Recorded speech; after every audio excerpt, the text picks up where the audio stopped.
Runners on three. 1, 2, 3, runners! Yeah, I mean, I think the history of this program is so unique, and I just keep learning more about it in my time here. And it's really important to me that we carry on that tradition, and that each group, you know, Team 1 through Team 30 through Team 50, each has a story that we can learn from. We have talked about being Team 50. I think with that comes a lot of pride for us, knowing that this program has been so successful in the past. The reputation and what you've done in the years past definitely bring a reputation to the teams after you. It's another chance for Metro. Bree Morley left side gets the kill. You know, some of our conference opponents have only had recent success in the last 5-10 years. You know, when you go back to how long this program has had success, that's pretty special. You know, people talk basketball and soccer, but volleyball has been the program that has been here steady every year. Very competitive, good every year. And recently, 18 NCAA tournaments, you know. 5 only women have coached here for volleyball. You know, I don't know if people have realized that. And that's not true, you know, in this day and age. The empowerment and the growth we've seen in women's athletics from the time MSU Denver started volleyball and 50 years later, it's pretty apparent how far women's college athletics has come. I really think that the thing that is important that I can see is just the way it's gone on after I stopped coaching. So I came in '68. There was no campus. The practices and games for volleyball were at the downtown Denver YWCA, and then any tall girl that walked across campus or that walked into a classroom, both me and the players that I had already started working with would go up and say, "Hey, would you be interested in playing volleyball?"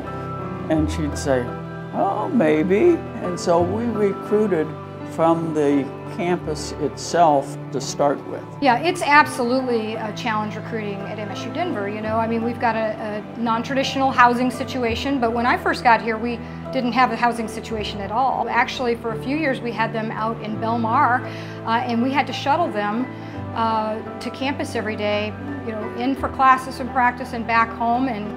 And so, you know, for the athletes who can recall that, they know that was one of the big challenges. And for coaches, when we're recruiting, that's a huge challenge. Oh man, this Roadrunner defense has come alive here in the 4th set. You know, we would always sell winning.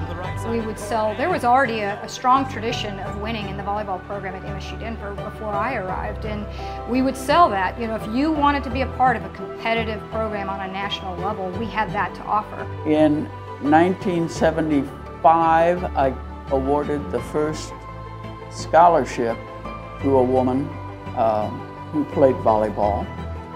And then later on, we would add 1 or 2 a year.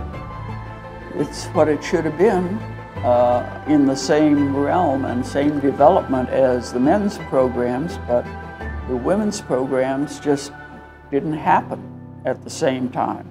I filed 2 Title IX lawsuits.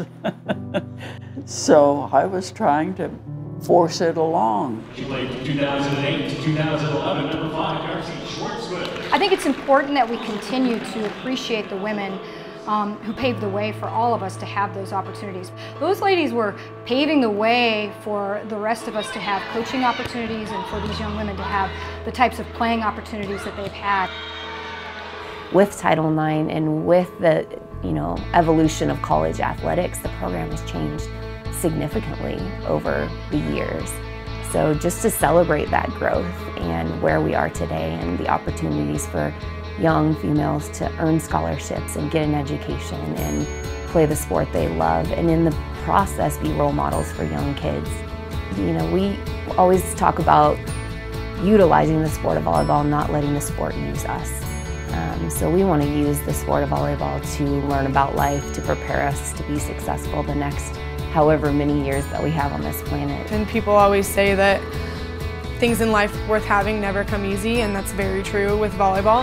Far side back to Michaela Smithy. Keep going to her when you need a point. And I think that's part of the reason Metro is so successful is because we've always had coaches that push us and realize that it's not going to be easy, but after you kind of taste that success, you see that it is worth having. So like hard work, never quitting, time management, all of those skills are easily transferable into like every career path that you could ever choose. And you know, I knew for women in the professional world that if they didn't get it together during the college experience, that they were not going to thrive when they got out into the business world or wherever they decided to have their career. And so I knew that we were developing a disciplined mentality and a skill set that was not only going to help these young ladies graduate and graduate successfully, but also be successful the minute they hit the ground running in their careers. So to see them all go through and grow and mature and graduate and have a great experience was huge. I pushed as hard as I could, and the kids who played in those years are successful not only in sports but other aspects. So we are always going to challenge ourselves in the pursuit of excellence. We always talk about that. In the pursuit of excellence is where the most lessons are learned and the most fun is had. Runners on 3, 1, 2, 3.